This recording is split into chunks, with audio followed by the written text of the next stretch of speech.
Ekoteologi adalah bagian dari ilmu etika sosial Kristen yang mendalami pengertian Kristen tentang alam semesta dan penciptaan, khususnya tanggung jawab orang Kristen terhadap lingkungan hidup dan seringkali disebut juga sebagai teologi lingkungan hidup.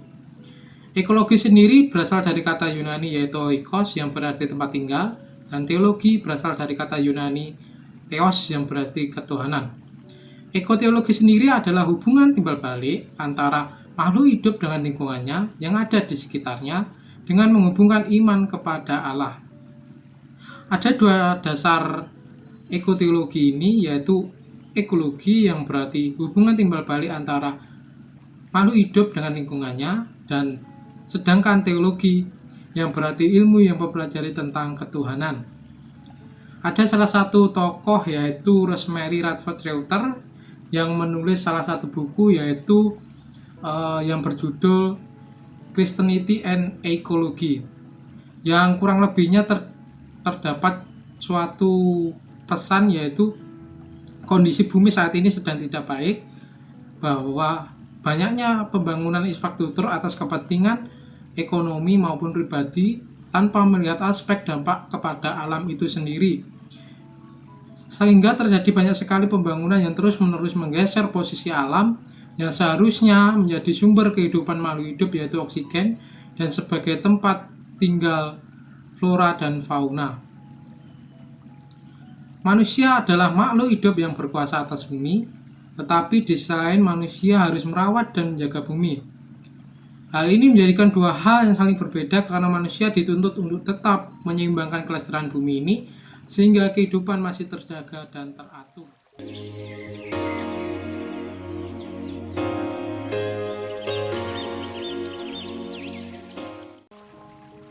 Sekarang kita masuk ke dalam tujuan dari ekoteologi ini. Yang pertama, mendalami pengertian Kristen tentang alam semesta dan penciptaan, khususnya tanggung jawab orang Kristen terhadap lingkungan hidup. Yang kedua, mengajak manusia bertanggung jawab atas penjagaan dan perawatan keseimbangan alam dengan mengembangkan berbagai tafsiran dalam karya-karya teologis. Yang ketiga, menyadari bahwa krisis ekologi itu dapat mengakibatkan penderitaan dan ancaman manusia secara global.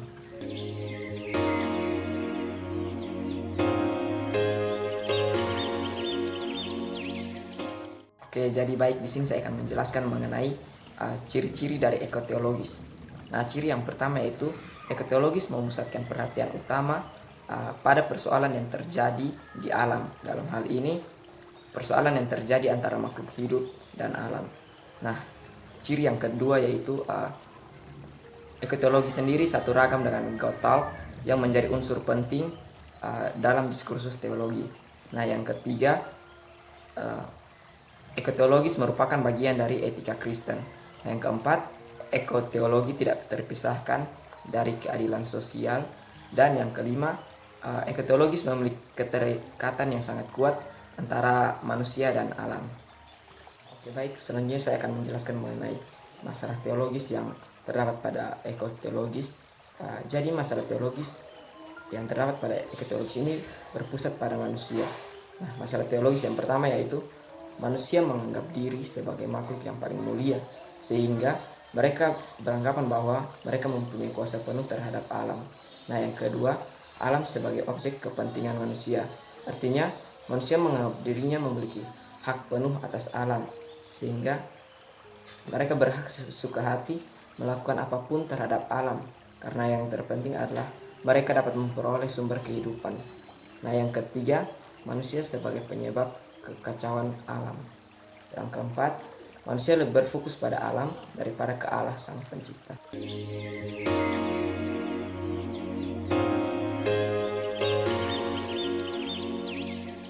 Tulis dalam kitab Perjanjian Lama yang menyatakan bahwa Allah membuat atau menjadikan langit dan bumi dan segala isinya termasuk manusia yang menjadi ciptaan paling terakhir.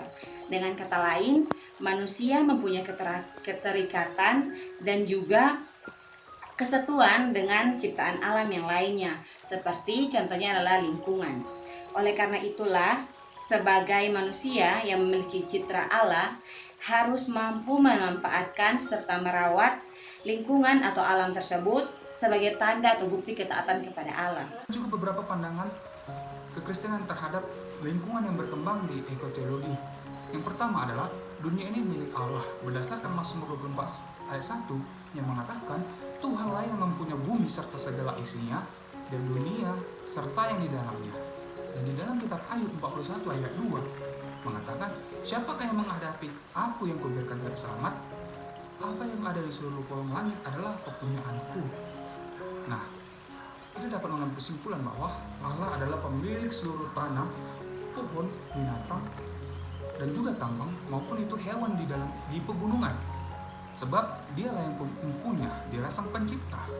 Dan di sini dapat menunjukkan bahwa kita sebagai manusia hanya dapat mengolah apa yang telah diciptakan oleh Allah. Yang kedua adalah bumi merupakan cerminan Allah. Di dalam Kejadian 1, 10, 12 dan juga di pasal yang ke-25, Allah menciptakan dunia natural atau yang disebut secara esensi baik. Dan itu merupakan cerminan dari Allah itu sendiri. Dengan kita memandang indahnya bumi kita ini dengan segala potensi alam di dalamnya, kita berasumsi bahwa Allah sang pencipta kehidupan adalah Allah yang besar. Nah, yang ketiga adalah manusia sebagai pemelihara. Di Kejadian 21 ayat 28 dan di Kejadian 2 ayat 15 menjelaskan bahwa manusia mempunyai kewajiban dalam memelihara lingkungannya.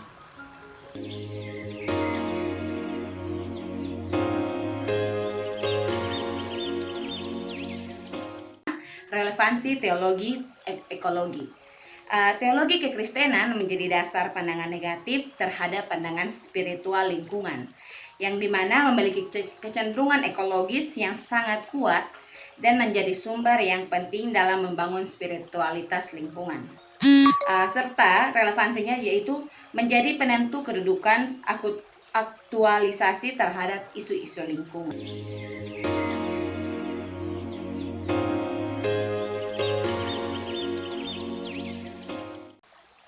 Sekarang kita akan masuk ke dalam solusi untuk mengatasi masalah ekoteologis. Solusi yang kami tawarkan adalah yang pertama itu manusia harus dapat menyadari keterbatasannya. Manusia tidak boleh beranggapan bahwa dia ataupun manusia ini sebagai makhluk ciptaan yang sempurna. Melainkan manusia harus dapat menyadari bahwa Tuhan juga turut mengasihi ciptaannya. Dan kita semua adalah sama-sama ciptaan Tuhan, baik itu tumbuh-tumbuhan, hewan, dan alam yang lainnya. Sebagai manusia, kita harus dapat memberikan kesan yang kuat. Kesan yang kuat di sini maksudnya adalah kita tidak boleh menganggap bahwa kita berada di dalam posisi yang berbeda. Kita ini semua setara di hadapan Allah. Alam memiliki peran dan fungsi yang penting bagi Allah dan juga bagi kita. Kalau ada yang khusus dari manusia, kekhususan itu bukan untuk menguasai, menaklukkan, apalagi mengeksploitasi, melainkan untuk merawat dan memelihara alam, seperti yang dimandatkan Allah kepada manusia.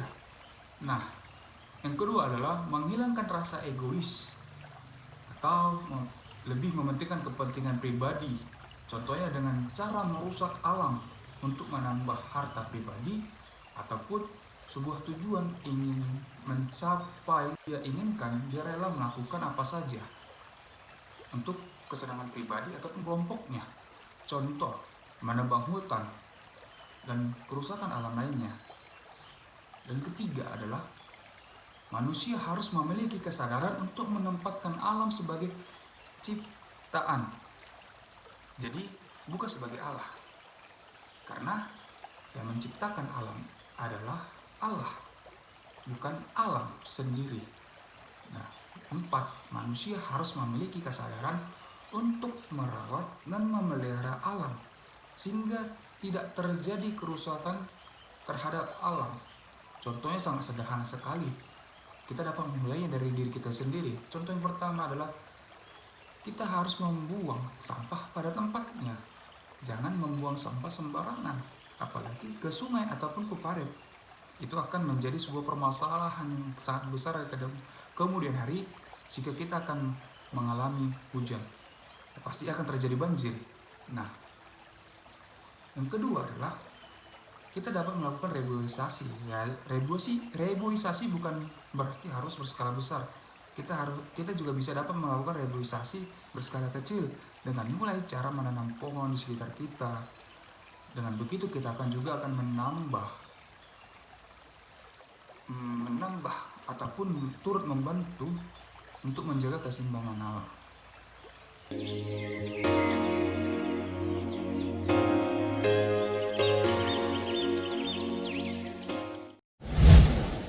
Isu mengenai global warming atau pemanasan global semakin lama semakin menggemparkan.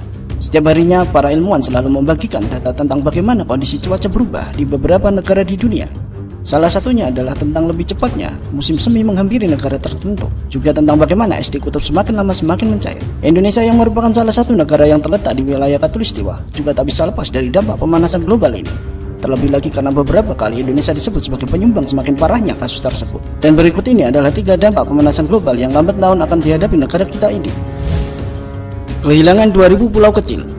Beberapa tahun lalu, Indonesia sudah kehilangan puluhan pulau kecil karena bencana alam serta kerusakan lingkungan.